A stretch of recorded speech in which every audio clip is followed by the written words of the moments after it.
Tampar-tamparan, maksudnya itu tampar-tamparan. Cepat pemain PSMS menampar. Jadi waktu kemarin saya ketemu dengan Bang Tumsila. Maksudnya pemain sama pemain ini? Iya. PSMS sama PSMS? Iya. Wah. Makanya itu Pak Harto sampai heran. Pak Harto itu dimuat di Kompas. Kenapa kok yang sama baju hijau yang pukul-pukulan? Iya. Nah rupanya saya tanya sama Bang Tumsila beberapa hari lalu. Sebagai saksi itu. Bukan. Jadi waktu itu PSMS lawan Persija. Iya. Dua backnya kan Anwar Ujang dengan Sukiman. Iya. Di tengah-tengahnya pemain Persija Risdianto. Ya waktu itu tendangan pojok. Nah Risdianto striker Persija. Di depannya kan Anwar Ujang. Anwar Ujang ini bekas pemain Persija yang pindah ke PSMS. Nah Risdianto meniru suara Roni Paslah. Meniru suara Roni Paslah bilang let katanya. Kalau let ke PSMS lepas kan? Nah dipikir Anwar Ujang karena dia konsentrasi, Roni Paslah meminta bola. Lepas. Bola. Kan? Nah dilepas. Untung bisa ditepis oleh Roni Paslah. Jadi waktu itu Sukiman datang. Apa maksud kau ini? Kayak gitu lah. Dipukulnya lah. Dia kira Anwar Ujang nggak sepenuh hati membela PSMS waktu itu. Diganti dia langsung nggak? Nggak diganti, langsung dilerai. Dan akhirnya PSMS jadi juara. Itulah bukti waktu itu satu momen. Ya aku masih ingat dulu dari sepak bola dulu. Let masih bilang lepas ya kan. Mama masih simpan mak, ada main bola gitu mak. Let. Masih lama. Ada mama di mak. Main bola pakai bola plastik kan let. Maksudnya lepas. Kiam. Iya. Kau itu awal mulanya. Tahun 72 itu bisa menjadi juara. Iya. Dan tahun 72 itu pula lah digelar Marahalim yang pertama. Marahalim Cup. PSMS juga jadi juara. Tahun 73 juga Marahalim Cup, PSMS jadi juara. Ya. Dua kali berturut-turut. Ya. Tahun 74 Marahalim mendapat pengakuan FIFA. Jadi dia jadi turnamen resmi FIFA. Mulailah tim-tim luar negeri waktu itu berdatangan. Dan PSMS tahun 74 itu masih lolos ke final, cuman kalah sama tim luar negeri. Gila kasus tadi tuh? Bukan kasus. Tahun 74 kan belum berkasus, cuman itu ya wajar lah namanya tim luar negeri. Tapi waktu itu PSMS juga mewakili Indonesia. Karena waktu itu kan kompetisi berubah format tahun 74 itu. Berubah format yang tadinya membawa nama klub. Jadi PSMS itu tahun 74 itu jadi nama wilayah. Jadi wilayah apa di bawah itu? Ada PSSI wilayah 1. Jadi PSSI wilayah 1 itu adalah PSMS ditambah dengan beberapa klubnya lagi. Ada PSKB Binjai, ada PSSI Malungun kan. Nah, wilayah 2 itu Persija dengan Persib gabungan. Wilayah 3 itu Jawa Timur, Persebaya. Ada wilayah 4. Nah, yang jadi juara PSMS, PSSI wilayah 1. Dan akhirnya sebagai penghargaan maka PSSI menunjuk PSSI wilayah 1 yang berintikan main PSMS itu.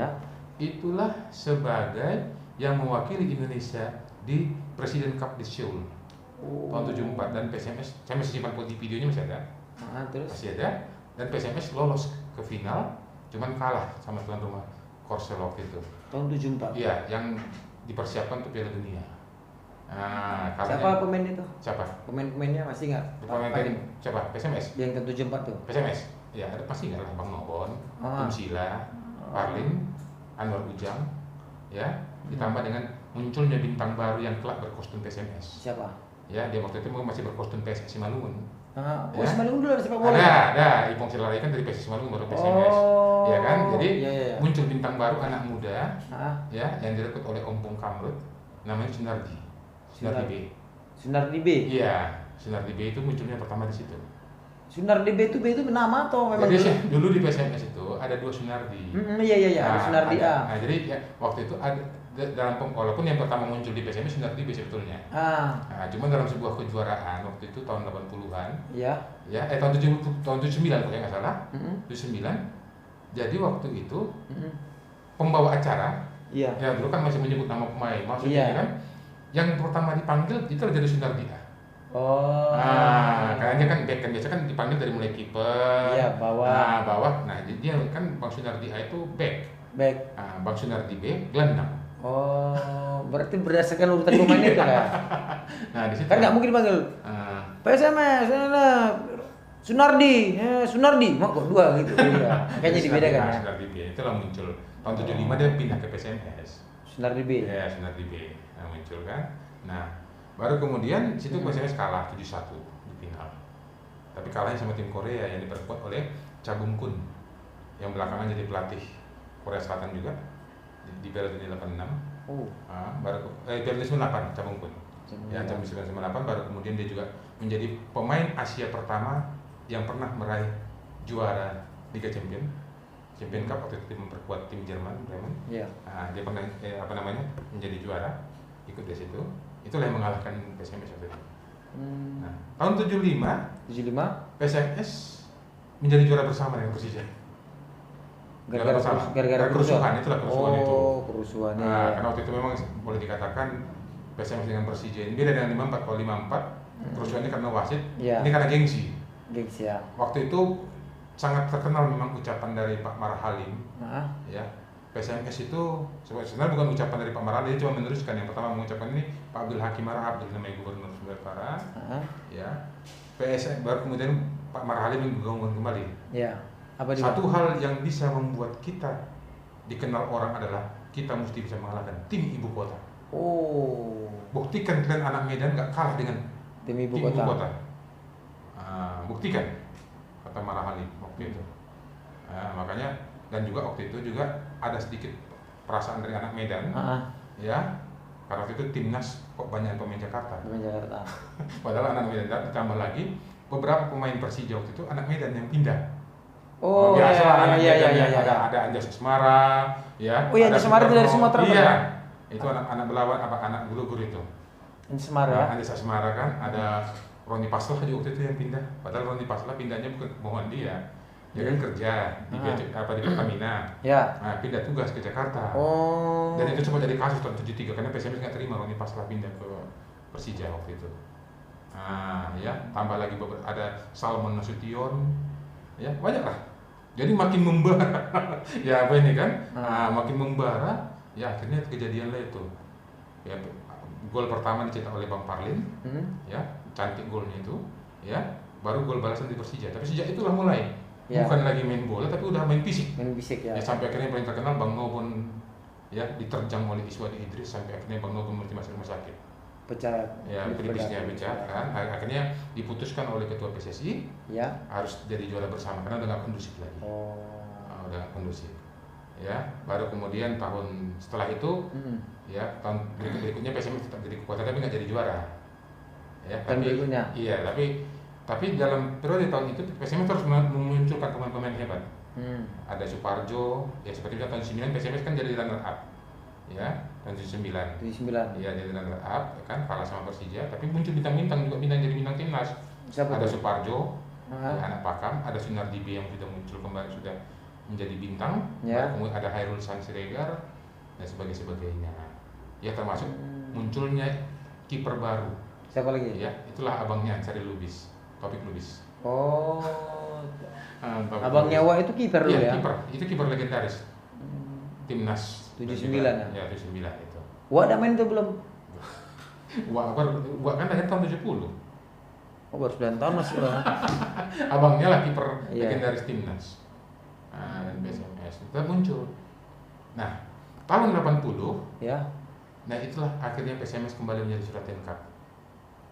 Juara Suratin Cup. Jadi piala kemerdekaan piala perserikatan tadi cuma sampai itu aja sampai 3 kali PSMS tuh. Selebihnya enggak ada lagi PSMS jadi juara. Juara bersama. Berarti 4 kali berarti. 4 kali ada kan? Tapi setelah itu kan PSMS ya itu tadi lolos ke final tapi kalah atau kalah di semifinal. Tapi tahun 80 itulah dimulai juga menjadi sebuah sejarah bagi PSMS.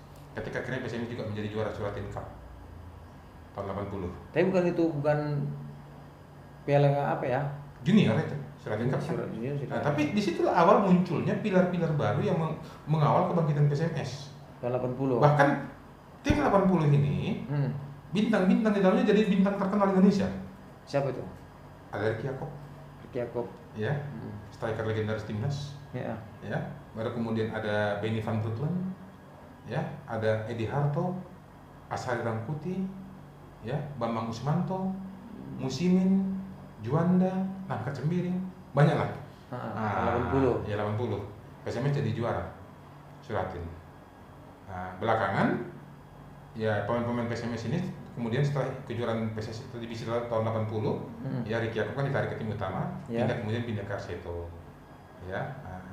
83 akhirnya PSMS ya. Setelah penantian 8 tahun kembali jadi juara. Dan itulah juara paling dramatis yang paling dramatis. 83. Ya, PSMS dalam kondisi yang serba kekurangan. Iya. Nyaris nggak bisa berangkat ke Jakarta. Nyaris. Ya, nggak bisa berangkat ke Jakarta sampai waktu itu ada pawai becak, para masyarakat lah mengumpul dana untuk PSMS, mulai dari tukang becak, pedagang asongan, untuk membantu PSMS. Itu bukti masyarakat cinta sama PSMS. Zaman itu. Tahun 83 ya. 83. Tapi akhirnya malah disitulah PSMS kembali jadi juara. Perserikatan di final mengalahkan Persib.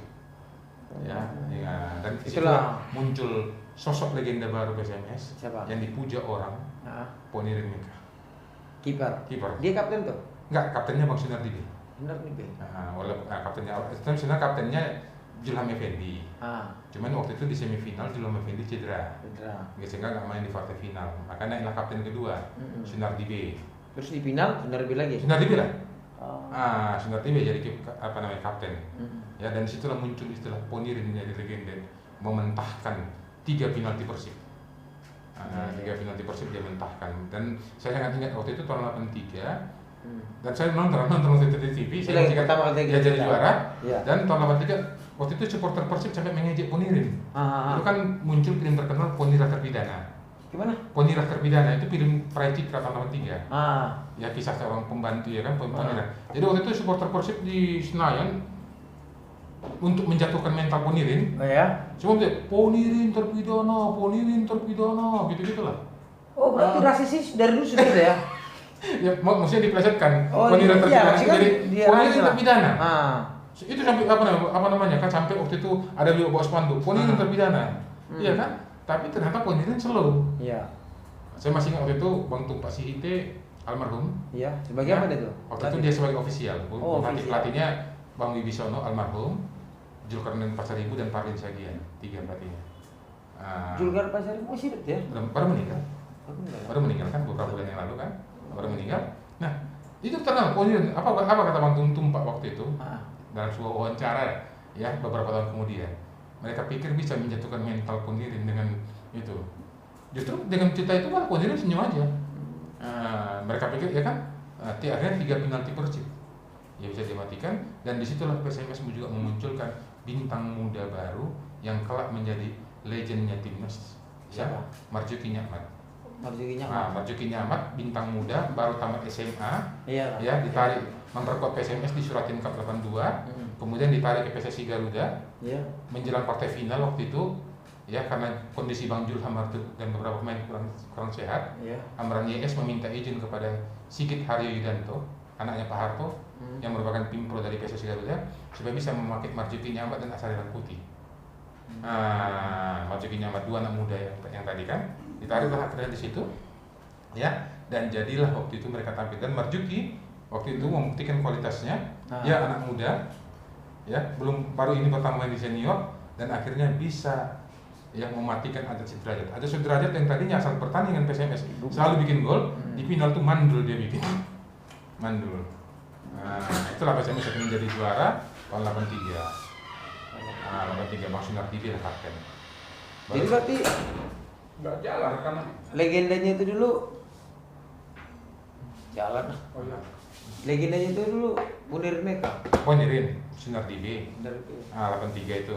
Jadi kalau beginilah kita nih cerita Pak En, dengan adanya sekarang mural-mural yang ada di Sardendelan nih, ini yang kalau menurut Pak En lah dari semua sejarah-sejarah PSMS ini yang berprestasi, siapa lah yang cocok lah? Jadi gini, 83 PSMS jadi juara, baru kemudian 85 pun kembali PSMS jadi juara, ya kan, dan lagi-lagi Ponirin jadi pahlawan, ya. Dan Bang Sunar Dibe yang tadinya 83 hanya sebagai kapten, tahun 83 merangkap asisten pelatih. 85. Kapten merangkap asisten pelatihnya Bang Parlin tetap, kan. Nah, 85 ini sangat berkesan karena itulah terakhir kali PSMS jadi juara, terakhir kali. Tapi justru di tahun 85 inilah ada sejarah baru muncul di Indonesia. Apa itu? Untuk pertama kalinya seseorang yang berposisi sebagai kapten 2 kali berturut-turut membawa timnya jadi juara. Posisi gimana tadi? Seorang kapten tim Kapten tim 2 kali berturut-turut menjadi juara. 2 kali berturut-turut. Kalau tim-tim sebelum-sebelumnya misalnya Persija pernah jadi juara, kaptennya beda. Misalnya ini. Iya. Nah, PSMS juga jadi juara tahun 67, 69, 71. Iya. Tapi tiga ini kaptennya beda-beda. Beda. Ya kan? Beda-beda. Iya. Nah, tahun 83 di final Sunardi B kapten. Sunardi B. Tahun 85 Sunardi B kapten. Sunardi B kapten. Ya, dan Bang Parlin juga mencetak sejarah. Iya. Sebagai pemain dia pernah bawa PSM menjadi juara. Sebagai pelatih juga dia berturut-turut bawa PSM menjadi juara pada Cegia. 83 Tapi terdaftar tuh di PSSI ya. Nah, makanya kemarin sebetulnya, jadi saya terkait dengan mural ya. Iya. Saya apresiasi, ya apresiasi dengan ide mural itu. Iya. Saya apresiasi. Ya, artinya inilah kesempatan kita untuk menunjukkan maksudnya PSMS itu menghargai ya pemainnya untuk menjadi ikon. Ya. Nah, kemarin tema yang diangkat kalau saya nggak salah dari beberapa media, karena saya juga belum ketemu dengan apa ya yang pembuat mural itu. Iya. Tapi di media yang pernah saya baca dan juga ada beberapa wawancara mereka di YouTube, ya, yang mereka angkat adalah kapten. Kapten tim. Ya, kapten tim. Iya. Saya berpikir, ya, karena ditengok juga di klub-klub Eropa ketika mural diangkat, adalah siapa kaptennya yang paling punya kesan mendalam bagi sebuah tim itu. Makanya waktu itu saya punya usul, kalau memang tidak bisa semuanya dibuat dalam mural itu, seharusnya kalau menurut saya, sosoknya Ramlan Yatim itu paling cocok dibuat karena dia adalah kapten pertama, kapten PSMS dan kapten timnas. Iya. Dia punya prestasi gini. Tahun 53 Sumut jadi juara PON. Iya. Pemainnya semua pemain PSMS. SMS. Tahun 57 Sumut menjadi juara PON juga. Iya. Dia kaptennya. Indonesia pernah berlaga di Olimpiade Melbourne tahun 56. Dia kapten. Dan itulah Indonesia pertama kali terakhir di Olimpiade. Dia juga kaptennya, kapten timnas. Ya kan? Makanya saya berpikir dan juga buktinya juga dia di Medan dihormati adalah diabadikannya nama Ramlan Yatim sebagai nama jalan. Ya, setelah nama Ramang di Makassar. Ya, nama Ramang. Ya, makanya sebetulnya kemarin saya kalau memang foto diperlukan, ya saya punya foto yang ini. Sebentar ya, ini masih saya simpan, bentar ya, karena masih banyak sini. Ini foto.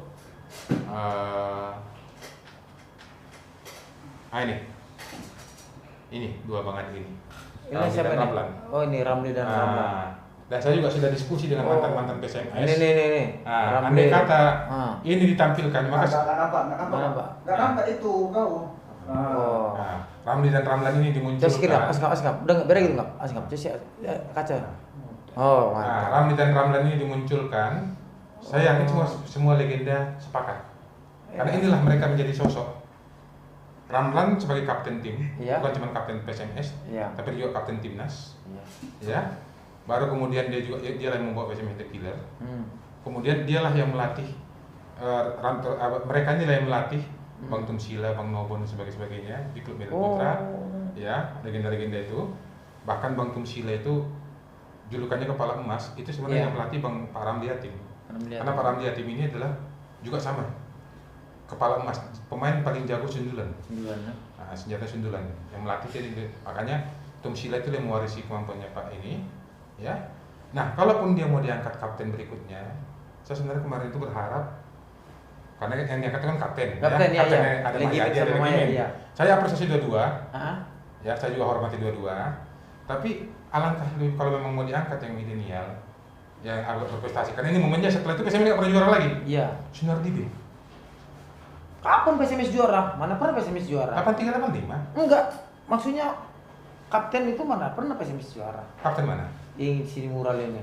Ya, ya ini makanya ini kan yang diangkat kemarin kan. Iya, cuma dibilang kapten bukan yang buat PSMS juara.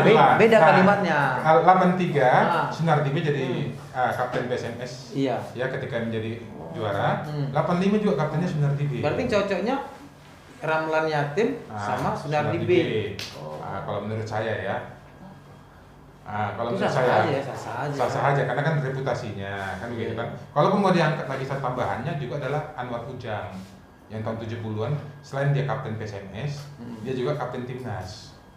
Mungkin gini mah.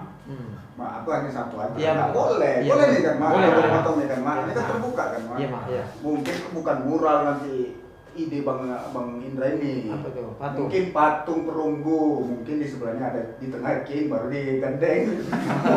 Tidak apa-apa. Mungkin bisa begitu. Iya. Mak ini kan main edit, Mak. Itu kan butuh Iya. banget budget yang lebih Bisa besar. jadi tidak Mas ya. Enggak edit. Tapi Aja. tapi kalau memang saran saya kan saya teringat kemarin muralnya Arsenal Iya. yang tahu ketika dibuat. Kau cerita nggak? Kau cerita Arsenal memangnya tim itu Bukan. apa tuh, Mak? Arsenal. Baru kalah. Tim Inggris, tapi ingat loh, Arsenal itu pernah menjadi lawan PSMS tahun 83 di Teladan. Ajax juga. Ajax tahun 75. Ajax juga. Nah, legenda-legenda Arsenal itu pernah katakan diangkat di mural. Iya. Tapi ya, jadi maksudnya seperti itu, ya andai kata bisa. Nah yang kedua, ini nggak mungkin banyak kaum milenial juga nggak paham. Iya. PSMS itu punya tradisi adalah melahirkan kiper-kiper terbaik timnas. Iya. Dimulai dari Van der Veen tahun 50-an, Hah? ya, Van der Veen kiper naturalisasi pertama, orang Belanda yang pindah dari Indonesia, kemudian menjadi kiper PSMS. Iya. Kemudian ada abis Van der Veen ada muncul Acong. Acong. Acong itu yang mengangkat Sari Gultom, jadi ya menjadi apa namanya Acong, ya pelatihnya Sari Gultom, Ucok ya. Dan Sony Gunawan, dialah pelatihnya waktu itu. Oh. Punya bengkel ya, Pak. Ya kan? Punya Nah, bengkel. baru setelah era Acong dan apa itu muncullah kemudian sosok Roni Paslah Roni Paslah. yang jadi selain kiper PSM juga kiper legenda timnas. Ya. Nah, setelah Roni Paslah muncul Pariman. Pariman udah lagi. Pariman, nah itulah kiper PSSI wilayah 1 waktu tahun 74 kita di Seoul itu. Iya. Dan juga waktu juara bersama dengan Persija. Habis era Pariman muncul Taufik Lubis. Taufik Lubis abangnya Sari Lubis. Iya. Ya, juga menjadi kiper timnas dan PSMS. Setelah Taufik Lubis muncul Bang Jampi Utoro, Iya. ya, yang bawa sumut meraih perak PON tahun 81. Perak tuh Mas tadi. Perak tahun 81. Jam 81 perak. Iya. Nah, baru kemudian setelah eranya Bang Jampi, Nah, ya muncul Bang Parli Ponirin Meka, bener mereka. ya Ponirin dan era Bang Ponirin tahun 80-an ini PSMS kelebihan kiper. Kenapa gitu? Semua berkualitas. Cuman yang paling bersinar Bang Ponirin, ada Bang Ponirin, ya, baru kemudian Supriyono, ada kemudian Edi Harto, ya, ada Benny Van Breukelen, kemudian ada yang sekarang menjadi PR2 USU, ya, Pak Fidel Gani Siregar, Oh, itu kiper dulu. kiper, ya, kiper PSMS, kemudian ada Dodi Lotuperisa, Ah, iya. ya, itu yang pernah Pak. melatih PSMS juga Iya, di iya. ISL 2008, ya, Dodi Lotuperisa, ya, itu kiper asli anak Medan, orang Ambon, berdarah apa tapi lahir di Medan, besar di Medan. Ya, baru-baru ini alhamdulillah juga dia membawa tim Persigo Semeru FC menjadi lolos ke Liga 2, ya, lolos ke Liga 2. Bang Dodi Lotuperisa sekarang tinggal di Medan ini, di daerah Jalan Puri ini tinggal dia. Baru kemudian, ya, itulah kiper-kipernya. Saking berkualitasnya, tapi memang sinar Bang Ponirin terlalu sakti untuk makanya Saya ada sampai Sari Gultom, Marcus Horizon. habis era mereka, habis Bang Ah. Ponirin, Ah. ya itulah kemudian Edi Harto, ya Edi Harto tadi ya kan, baru kemudian setelah Edi Harto, baru kemudian muncul lagi yang namanya Sari Gultom, Sari Gultom. ya setelah Sari Gultom, Marcus Marcus Horizon. Horizon. Yang terakhir Oki Rengga. Nah, Yang jadi apa ya? nah, yang membuat saya bangga ini sedikit juga ya. Ah. Tahun 87 Indonesia pertama kali merebut emas SEA Games. Saya ketika itu menonton, termasuk saya terharu. Kenapa gitu? Kenapa terharu? 7 starternya, pemain intinya, anak Medan yang lahir besar di PSMS. Siapa tuh? Kiper Ponirin Meka, Ah. baru kemudian pemain belakangnya Marjuki Nyakmat, Ya. Asari Rangkuti, ya, baru kemudian Patar Tambunan, Oh iya, Patar Tambunan, ya kan, Ricky Yakob, Rick Yakub. ya, Ricky Yakob, ya, kemudian ya Ricky Yakob, Patar Tambunan, Ricky Yakob, Jaya Hartono, Oh. Jaya Hartono yang ya, apa namanya bintang yang sekarang melatih di PSS Cilacap, Cilacap ya. ya, Jaya Hartono itu asli Medan, anak si kambing, ya, baru kemudian ya satu lagi pemain PSKB Binjai, satu lagi pemain PSMS juga, tapi itu Sutrisno. Waktu itu cuma Sutrisno yang masih berbaju PSMS, ya, yang lainnya kan udah pindah, kan Ponirin pindah ke Persija tim, ya, baru kemudian plus tambahan lagi satu pemain lagi, Coba. Anak sumut. Heri Kiswanto. Heri Kiswanto anak Bandung, Ya. tapi dia besar di Paderetet. Heri Kiswanto, ya, plus cadangannya juga sama, anak Binjai, Nasrul Koto cadangannya itu ya, plus asisten pelatihnya Sarman Panggabean, ya, dan manajer timnya adalah mantan ketua PSMS, Siapa? ya, Wahab Abdi Simatupang, Wahab Abdi almarhum, sangat bernuansa Medan, Medan ya. ya, sangat bernuansa Medan, tahun 87 itu. Itu yang hebat lihat PSMS ini ya. Apa? Hebat lu PSMS. Makanya waktu itu timnas SEA Games 87 itu di harian waspada disebut waktu itu PSMS Plus. Karena pemainnya itu tadi dominasinya Medan, sisanya kan ya walaupun mereka sudah tidak berkostum PSMS lagi ya. Nah, itulah waktu itu. Tapi kan mereka memang lahirnya di PSMS. Malah tabloid bola dalam sebuah tulisan tahun 2011 saya masih simpan, saya nggak saya bawa malam ini. Itu pernah membuat kalau Indonesia mau jadi juara SEA Games kembali, maka liritlah kembali anak Medan. Karena sejarah membuktikan ya di SEA Games yang jadi juara itu ketika timnya didominasi oleh anak Medan. Ini bukan ada-ada. 91 kita juga jadi juara. Siapa sih itu? Kipernya Edi Harto. Terakhir ya? Iya, terakhir ya. Edi Harto. Ya. Udah. Selain Edi Harto ada Toyo Haryono. Toyo Haryono. Ya. Walaupun dia hanya sempat sebentar di PSMS Junior kan. Toyo Haryono. Selain Toyo Haryono, ada 3 lagi anak Medan. Siapa? Di situ walaupun tidak berfoto PSMS tapi mereka dibesarkan di klub PLP Sumut. Iya. Perisandria. Perisandria. ya, Perisandria. Ada juga di situ, ya, selain Perisandria Sudirman. Ya, yang sang penentu kemenangan Indonesia waktu itu Sudirman. Ya, anak Pekanbaru, kemudian pindah ke Medan. Ya, dibesarkan di Medan dan dibesarkan di PPLP Sumut. Iya. 4 pemain ini. Ya, anak Medan. Ya, anak Medan ini, 4 pemain ini. Ya, anak adalah yang anak. Tahun berapa itu? 91. Jadi Uak nggak ikut? Uak kan baru muncul kan di tahun 9. Uak baru muncul, pindah dari PSKTS Tebing Tinggi ke Medan Jaya. Itu sudah pon. Di timnas baru muncul di tahun 92 di tim Praolimpiade. Oh, berarti SEA Games nggak main ya? SEA Games dia nggak main 92. Soalnya dia nggak main. Dia baru main di SEA Games itu tahun 95. Nggak juara. Jadi Chiang Mai kan kalah kita dari penyisihan. Acara Lubis baru di situ. Adiknya Taufik Lubis tadi ya. Iya, dengan Taufik Lubis. Itulah sekilas bagaimana kita merangkum kembali sejarah PSMS. Jadi PSMS ini adalah bagian dari ikon Kota Medan. Jadi kalau kemarin ya Pak Edi Ramayadi waktu penandatanganan dengan Perindo saya di situ, kan mereka bilang masyarakat Sumut harusnya juga membantu PSMS. Itu sudah dibuktikan di masa lalu. Ya, orang Sumut itu bukan orang kaya, tapi ketika bergotong royong mau. Buktinya sampai bahkan di Jakarta, ya di Jakarta ya tahun 83 itulah. Tim yang paling saya diskusi dengan Bang Sunardi B, itulah momen yang nggak nyangka-nyangka mereka jadi juara dalam kondisi tim serba kekurangan, ya serba kekurangan, malah akhirnya terbantu jadi juara waktu itu Pak Prabowo Sutejo, ya sebagai seorang pengusaha, ya sampai akhirnya termasuk yang memberikan bantuan. Kalau saya nggak salah waktu itu di Waspada dimuat 9 juta, terus 9 juta pada 83 itu cukup besar. Itulah akhirnya membangkitkan kembali spirit anak Medan sehingga akhirnya bisa mengalahkan Persib Bandung ya dalam partai yang sangat-sangat dramatis itu. PON 89 juga sama. PON 89. Ya, Sumut terakhir kali jadi juara PON 89. Semua pemainnya mayoritas adalah anak Medan, PSMS. Walaupun waktu itu sudah pindah ke Medan Jaya. Iwan Karo-Karo. Ya kan? Bernard Sihaan. Ya, dan yang paling fenomenal waktu itu adalah Soeharto Ade, sang penentu kemenangan di partai final lewat tendangan setengah volley-nya waktu itu. Soeharto Ade. Medan Sumut yang bukan siapa-siapa waktu itu tidak dianggap sebagai juara. Calon juara pun nggak dianggap, bahkan dianggap akan kalah di penyisihan, bro. Ya, sebagai kuda hitam lah ya. Kuda hitam. Tapi akhirnya dan waktu itu saya masih ingat prediksi Kompas tabloid bola waktu itu adalah final akan ketemu. Kalau enggak Jawa Timur lawan Jawa Barat, Jawa Timur lawan DKI karena semua pemain timnas di situ. Ya, semua pemain timnas di situ. Ya, tapi akhirnya Bang Nobon sebagai pelatih bersama dengan Bang Sunardi B sebagai pelatih waktu itu, saya masih ingat waktu itu menjelang final. Ini saya ingat betul ini. Menjelang final waktu itu Jawa Timur dilatih oleh M. Basri, pelatihnya Mitra. Kan diwawancara itu waktu itu pagi di TVRI, hari Minggu itu. Kan bilangnya kan Minggu malam. Diwawancara dalam acara Selamat Pagi waktu itu di TVRI. Ditanya M. Basri, bagaimana peluang untuk jadi juara? Ya, kami sudah sangat yakin. Waktu itu beliau mengatakan dengan materi yang ada kita optimis jadi juara. Ya. Ditanya ke Bang Nobon, saya nggak, Bang Nobon saya tersenyum.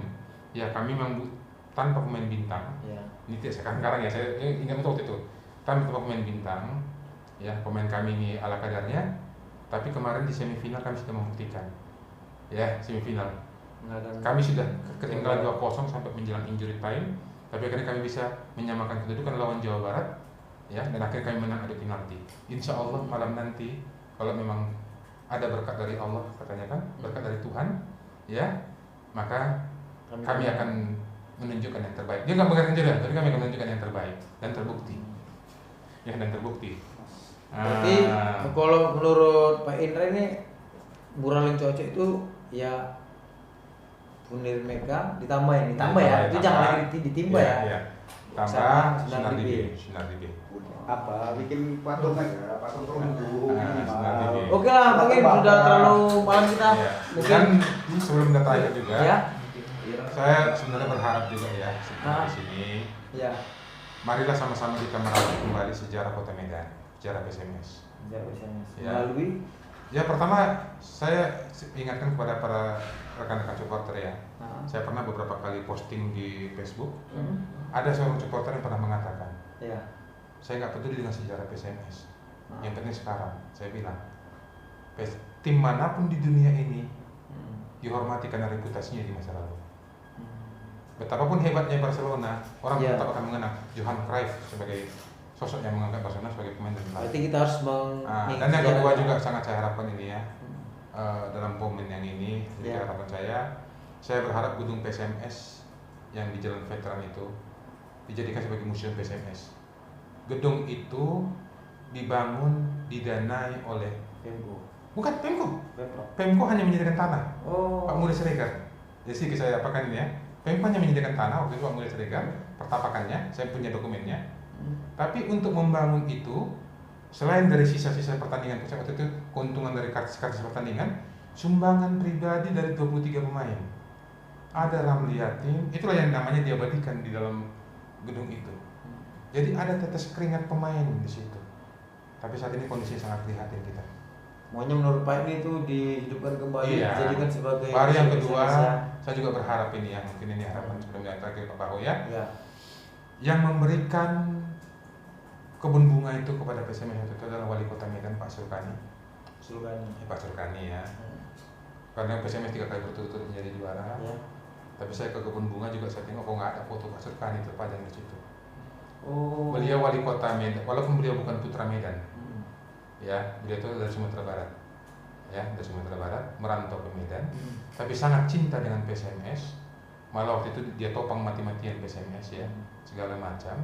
Tapi saya tengok kok nggak ada foto beliau di. Dokumentasi ada nggak? Dokumentasi wali kota itu? Pak Surkani, ada kan prasastinya situ? Di kebun bunga coba dibaca tuh. Di kebun bunga coba Bahu baca ya. Ada di situ. Gedung ini diserahkan kepada PSMS ya oleh wali kota itu, Wali Kota Medan Surkani. Surkani itu sangat berjasa untuk PSMS. 3 kali berturut-turut PSMS jadi juara. Itu peran Pak Surkani besar di situ. Peran Pak Surkani, ya kan? Itu masuk kalian ya? Masukkan. Dan yang paling penting, saya juga agak miris ini. PSMS ini dulu saya ke kebun bunga, ya, tapi saya nggak bersujud ya. Itu ada lemari PSMS penuh dengan piala. Piala-piala itu. Ada piala Agan kan, termasuk vandel-vandel yang pertukaran PSMS, termasuk masih ada vandelnya Grasshopper di situ.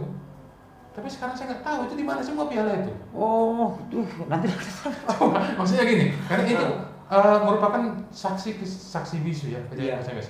Mungkin nilai piala itu tidak seberapa nominalnya, ya. Tapi itulah bagian yang apa namanya ya? Kalau saya agak apa namanya? Saya bisa bayangkan itu keringat pemain membesarkan. Ya saya nonton ya. Sorry. Agak ngeri saya kalau mengingat itu. Tetes keringat pemain untuk mengharumkan nama PSMS. Ada piala Aga Khan di situ yang tadi yang dibilang Bangladesh. Ada momen medali karena PSMS mendapat penghargaan dari AFC sebagai tim pertama yang ikuti AFC. Saya nggak tahu gimana. Saya belum bertanya ya. Kemana semua piala-piala itu? Kalau memang nggak bisa disimpan di kebun bunga, kenapa nggak diserahkan ke museum Sumur? Ya, saya tengok kemarin di Persebaya, semua itu mereka dokumentasikan, mereka siapkan khusus. Ini saya tengok kemarin kok tinggal segini pialanya. Itulah kekurangan kita berarti ya. Ya penghargaan itu lah. Ditambah dengan dokumentasi sejarah kita yang tidak ada. Saya alhamdulillah saya tidak mengatakan diri saya yang terbaik. Tapi saya memang cinta PSMS. Batin saya teriris kalau PSMS hancur. Iya. Bahkan di Jakarta saya sakit hati ketika ada orang yang menyindir PSMS. Saya bisa bertemu dengan Jakarta juga sama saya membanggakan PSMS. Dan saya juga paling sakit kalau PSMS kalah. Tapi saya juga sangat heran sosok-sosok yang punya nama seperti ini untuk PSMS kok sepertinya nggak diabadikan. Jadi saya berharap sebetulnya kalau bisa, bahkan saya sangat berharap sebetulnya ya, kelompok supporter juga ya, saya kemarin berharap seperti ini. Dalam beberapa kejuaraan kemarin saya sudah katakan kepada para supporter ya, ada beberapa legenda PSMS yang meninggal ya, kalau bisa, dan juga ya kepada, saya berharap seperti ini, kalau di Eropa begitu ada legendanya meninggal pasti ada momen Hening Cipta. Ini kemarin Hening Cipta itu hanya pas turnamennya Pak Edi Ramayadi Cup kemarin, baru itulah saya tahu ada Hening Cipta untuk PSMS. Itu pun suasananya agak kurang sakral saya lihat ya. Kalau biasanya di Hening Cipta itu kan di luar negeri kan bisa Pak Bahu tonton, misalnya ada legenda MU meninggal atau legenda apa meninggal, bahkan legenda Johan Cruyff, sampai ada namanya mereka Hening Cipta itu sedikit pun nggak ada suara. Semua di jalan ini gitu maksudnya? Bukan, di stadion. Tapi kalau nggak ada pertandingan kita cuma Hening Cipta. Kemarin kan Edi Ramayadi Cup kan ada pertandingan. Yang kan beberapa hari setelah Bang Sarman meninggal itu. Pak Sarman Pagam meninggal kan ada Hening Cipta memang. Tapi sayangnya ketika Hening Cipta itu saya tengok masih ada yang trompet, walaupun terdengar sayup-sayup kan gitu kan. Ya padahal Bang Sarman itu legenda PSMS loh, yang merebut berbagai gelar untuk PSMS Medan. Ya, bukan cuma sebagai pemain tapi juga sebagai pelatih. Ya, maka saya berharap sebetulnya ya, mari kita sama-sama berjuang. Dokumen-dokumen kejadian PSM itu kembali kita kumpulkan, dan juga saya berharap ini peran-perannya media ya. Saya kemarin memposting, alhamdulillah ya, ada beberapa media juga mengingat yang akhirnya membuat kembali itu. Seperti saya memposting 23 Februari kemarin ya, kita merayakan 35 tahun final terakhir PSM jadi juara ya. Tapi saya nggak tahu apakah foto tim ketika 85 itu masih ada di markas PSMS atau di markas supporter.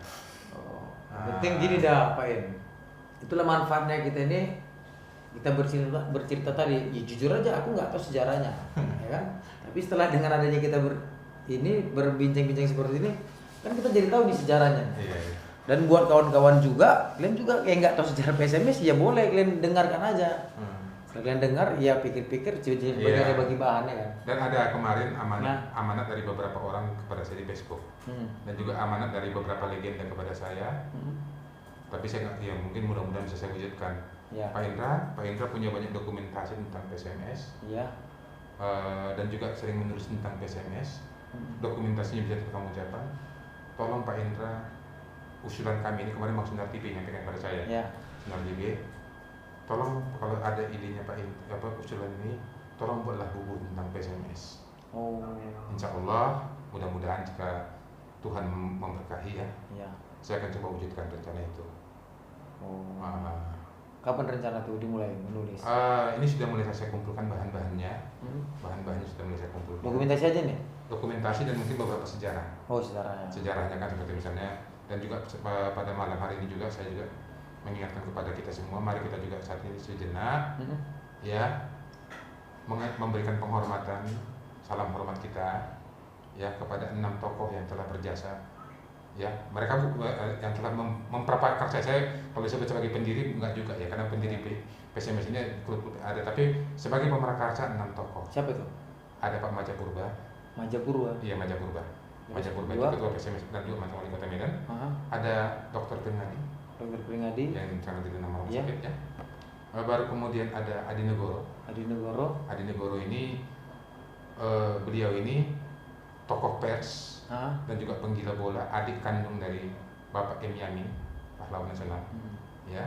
Baru kemudian ada Tengku Muhammad Haris. Tengku Muhammad Haris apa deh? Ya, ini dari Kesultanan Diri. Kesultanan Diri. Kesultanan Iya, Kesultanan Diri. Itu nanti dari Tengku, dia pembina klub Medan Putra waktu itu. 5. Kelima adalah Sulaiman Siregar. Sulaiman Siregar siapa lagi? Sulaiman Siregar, dan yang terakhir Enggak isi Sulaiman Siregar itu dari siapa? polisi. Polisi, Polisi, ya. Dan yang terakhir adalah seorang warga keturunan India, ya, pembina Indian Sport, Teja Singh. Siapa? Teja Singh. Teja Singh. Teja. Teja Singh. Nah, Teja Singh, ya mari mungkin sejenak kita juga, saya secara pribadi, ya, saya sebagai warga Kota Medan menaruh rasa hormat yang tinggi kepada 6 tokoh ini yang telah memprakarsai berdirinya sebuah klub kebanggaan kita pada hari ini. Oh, bukan Jangan 40 klub. Dulu kan klubnya kan ada sekitar 20-an. Oh. Belakangan jadi 60, 40, tapi klub-klub itulah yang memang yang pada awalnya punya peran mendirikan PSMS, ya, dengan diprakarsai oleh 6 tokoh ini. Salam hormat kepada kita. Salam hormat, maksudnya jangan pernah kita sebagai contoh lupa kepada, ya sama kayak kita kan, pendiri itu kan berarti orang tuanya PSMS. Iya, iya. Ya kan, leluhur kita, opung kita kan gitu kan. Jangan sampai kita lupa kepada mereka ini. Ya, pada malam ini juga sebetulnya saya minta mari kita sama-sama kembali sejenak kita berdoa kepada Tuhan yang Maha Kuasa sesuai agama kita masing-masing. Mudah-mudahan amal ibadah yang mereka telah melahirkan PSMS ini diberkahi oleh Tuhan yang Maha Kuasa. Amin. Mereka meninggalkan sejarah klub, sebuah rasa cinta, lahirlah sebuah klub PSMS. Mari kita rawat PSMS ini dengan cara kita masing-masing. Itu saya kira. Oke, terima kasih Pak En untuk bincang-bincangnya malam ini. Sudah terlalu larut malam, Pak Indra juga nanti pegang istirahat. Oke, CS Pak Bao, itu mungkin tentang sejarah PSMS itu mungkin sudah lebih banyak, udah banyak kali tuh. Mulai dari tahun 83, dari tahun sebelumnya juga, tahun 54, 55. Yang penting apapun dari hasil bincang-bincang kita, itulah sejarah PSMS di masa jayanya dulu. Semoga PSMS di musim 2020 ini kembali berjaya dan menunjukkan kejayaannya yang masa lalu. Oke, selamat malam buat CS Pak Bao. Sampai ketemu di video-video berikutnya. Terima kasih. Salam The Killer. Salam The Killer. Salam Kinanta. Salam Kinanta. Julukan PSMS The Killer. Oke.